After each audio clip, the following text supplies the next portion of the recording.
हाल ही में जो बेन 10 की नई कॉमिक्स अनाउंस की गई है, जिसे पब्लिश करने का काम करेंगे डायनामाइट एंटरटेनमेंट, उसका सक्सेसफुल होना बहुत जरूरी है बेन 10 के फ्यूचर के लिए, क्योंकि इसी कॉमिक्स की सक्सेस पे डिपेंड करता है कि हमें फ्यूचर में कोई नया बेन 10 कंटेंट देखने को मिलेगा या नहीं। और इस नई बेन 10 कॉमिक को सक्सेसफुल होने के लिए फैंस की इन 7 एक्सपेक्टेशंस पर खरा उतरना होगा, जिसमें से 7वें एक्सपेक्टेशन तो बहुत ही ज्यादा जरूरी है, क्योंकि अगर इस जगह पे ये बेन 10 कॉमिक वीक पड़ गई तो इसके सक्सेस होने के साथ साथ हमें नया बेन 10 कंटेंट मिलने के चांसेस भी उतने ही ज्यादा कम हो जाएंगे। पर उससे पहले शुरुआत करते हैं फैंस की फर्स्ट एक्सपेक्टेशन के साथ, जो कि ये है कि क्या ये सीरीज कैनन होगी या नॉन कैनन। कहने का मतलब ये है कि क्या इस नई कॉमिक में प्राइम बेन की स्टोरी को कंटिन्यू किया जाएगा बेन 10 ओमनिवर्स के एंड के आगे से, या फिर हमें एक टोटली न्यू टाइमलाइन दिखाई जाएगी, यानी कि एक और नया रीबूट। पर्सनली बताऊं तो मैं भी बेन 10 ओमनिवर्स के आगे का कंटिन्यूएशन देखना चाहता हूं, पर उसके चांसेस मुझे बहुत ही कम लग रहे हैं। और ऐसा ही लग रहा है कि शायद इस कॉमिक में हमें एक बिल्कुल ही नए बेन की स्टोरी दिखाई जाएगी। और वैसे काफी सारे फैंस को इससे फर्क भी नहीं पड़ता कि क्या ये कॉमिक कैनन होगी या नॉन कैनन, बस उन्हें अच्छा बेन 10 कंटेंट चाहिए। दूसरी एक्सपेक्टेशन कई लोगों की ये है कि ये कॉमिक सीरीज अडल्ट्स को टारगेट करे, यानी कि इसका ओवरऑल एक मैच्योर टोन हो, जैसा कि डायनामाइट कॉमिक्स की बाकी कॉमिक्स का होता है। अगर तुम्हें नहीं पता तो मैं बता देता हूँ कि डायनामाइट एंटरटेनमेंट, जो कि आने वाली बेन 10 की न्यू कॉमिक को पब्लिश करने वाले हैं, उन्होंने ही द बॉयज और वैम्पायरेला की कॉमिक्स भी पब्लिश की है, जो कि बच्चों के लिए तो बिल्कुल भी नहीं है। और इसलिए कई सारे फैंस का यही मानना है कि जो नई बेन 10 की कॉमिक ये लोग पब्लिश करने वाले हैं, उसका भी टोन कुछ द बॉयज की कॉमिक्स के जैसा ही हो सकता है, यानी कि एक मैच्योर टोन। और पास्ट में पहले भी डंकन रोलो ने ये बात कही है कि वो एक मैच्योर बेन 10 की सीरीज पे काम करना चाहते हैं, ताकि वो और भी ज्यादा सीरियस और कॉम्प्लेक्स आइडियाज को एक्सप्लोर कर सके।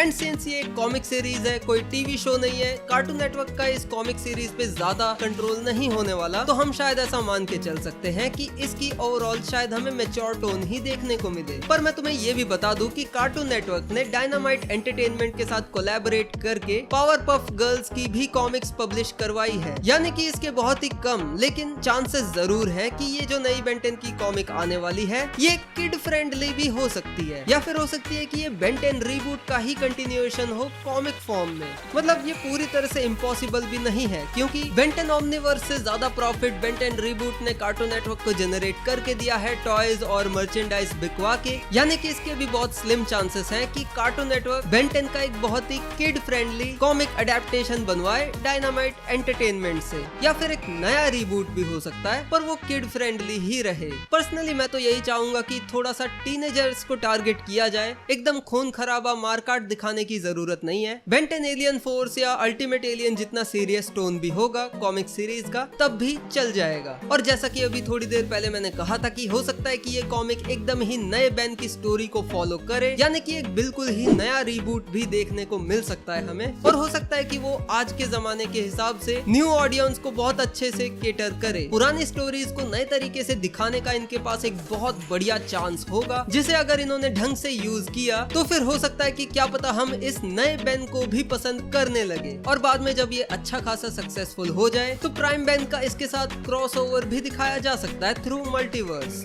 वैसे भी मल्टीवर्स और रीबूट आजकल बहुत ज्यादा चल ही रहा है। मार्वल और डीसी कॉमिक्स भी टाइम टू टाइम खुद को रीबूट करते ही रहते हैं। मूवी फ्रेंचाइजेस और टीवी शोज को भी रीबूट किया जाता है। कैरेक्टर्स वही रहेंगे लेकिन न्यू स्टोरीज के साथ। और इस तरीके से जो पुराने बेन 10 सीरीज के अंदर कुछ ऐसे कैरेक्टर्स थे जिनके अंदर काफी पोटेंशियल था, लेकिन उन्हें ज्यादा एक्सप्लोर नहीं किया गया या फिर सही से यूज नहीं किया गया, जैसे टेट्रैक्स, मायाक्स, कूपर, प्लम्बर हेल्पर्स, इन सभी को प्रॉपर जस्टिस दिया जा सकता है। टेट्रैक्स इतना बढ़िया कैरेक्टर है कि वो आसानी से बेन के पार्टनर के रूप में भी हमें दिखाया जा सकता है। बेन का और टेट्रैक्स का बहुत अच्छा बॉन्ड है। टेट्रैक्स बेन के मेंटोर की तरह भी काम कर सकता है, उसे वो काफी अच्छी ट्रिक्स सिखा सकता है। और मैं मानता हूँ कि अगर टेट्रैक्स बेन की टीम में आ गया तो बेन का डायमंड हेड थोड़ा कम दिखेगा, लेकिन जब भी वो दिखेगा तो सोचो टेट्रैक्स के साथ वो कैसे कैसे कॉम्बोज कर पाएगा। सोचो 2 डायमंड हेड हमें स्क्रीन पे एक साथ लड़ते हुए दिखेंगे, कितना मजा आएगा। प्लम्बर हेल्पर यूनिवर्स को भी पूरी तरह से ही वेस्ट कर दिया इन्होंने। पुराने शोज के अंदर बेन पे ज्यादा फोकस किया गया, इसलिए ये सारे इंटरेस्टिंग साइड कैरेक्टर्स साइड में ही रह गए। पर एक नए रीबूट, एक नई टाइमलाइन के साथ और बेटर राइटिंग के साथ इन्हें इजीली और भी ज्यादा फैन फेवरेट बनाया जा सकता है। और अगर हम एलियंस की बात नहीं करेंगे तो कोई भी बेन 10 सीरीज अधूरी ही रहेगी। और अगर मैं मान के चलूं कि ये कॉमिक सीरीज भी एक रीबूट होने वाली है, तो बहुत ज्यादा चांसेस हैं कि कई सारे पुराने और नए एलियंस भी हमें देखने को मिल सकते हैं। अगर मुझसे पूछो तो मैं कहूंगा जैसा रीबूट में किया था कि शुरुआत में बेन के जो 10 एलियन थे उसमें से 9 तो वही पुराने एलियंस थे और उसमें से एक नया एलियन था ओवरफ्लो, वैसा ना करे तो अच्छा है। बल्कि जो बेन के शुरुआती 10 एलियंस हैं उनमें से 5 एलियंस कोई भी पुराने एलियंस रख सकते हैं जो कि हमने पहले देखे हुए हैं, और बाकी के 5 एलियंस एकदम नए एलियंस कर दो। Perfectly balanced.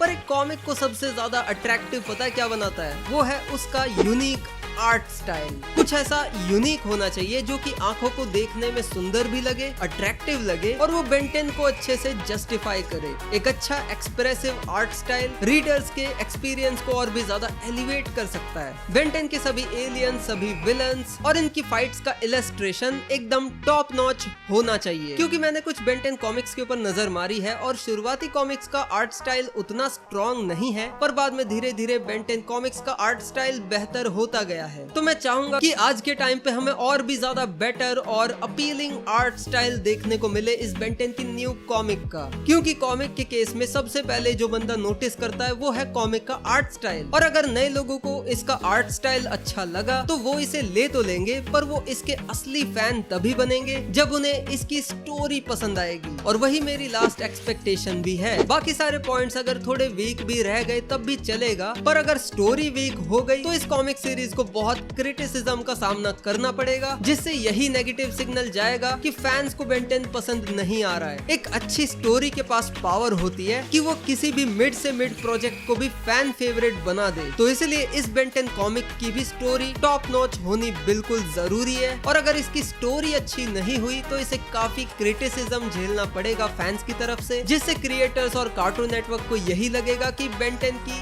उतनी ज्यादा डिमांड नहीं है। और अगर इतने सालों बाद आया ये बेन 10 कंटेंट भी फेल हो गया तो शायद हमें फ्यूचर में बेन 10 का और कुछ भी देखने को शायद मिले ही ना।